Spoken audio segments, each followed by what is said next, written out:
Hey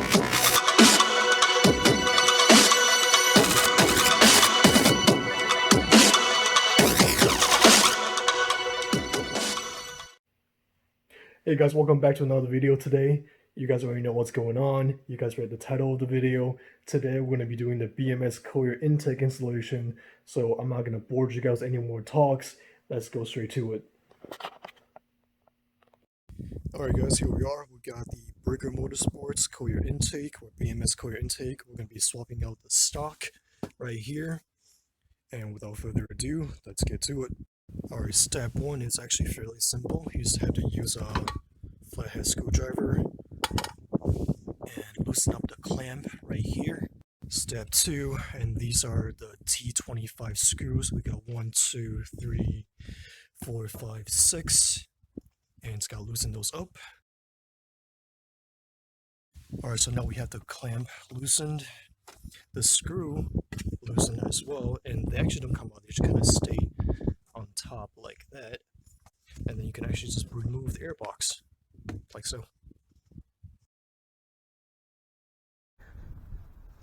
Okay, so here's the next part. On the provided air intake, there's an actual bracket that goes with it, so that actually goes on the side right over here like that. So you actually need to take one of the screws off of the stock airbox right here. Then goes into this little bracket right here. Then this piece will just go through and then mount on the aftermarket air duct on the side right here as a supporting mechanism.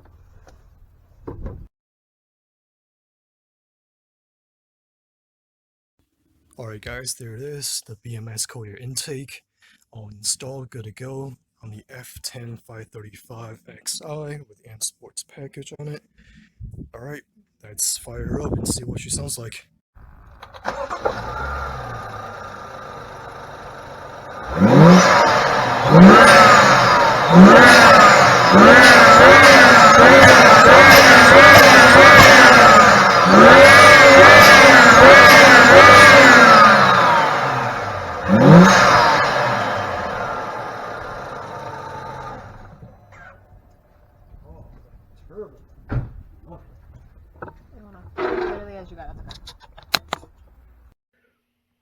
Hopefully you guys enjoyed this video, and hopefully the information is helpful for you guys as well.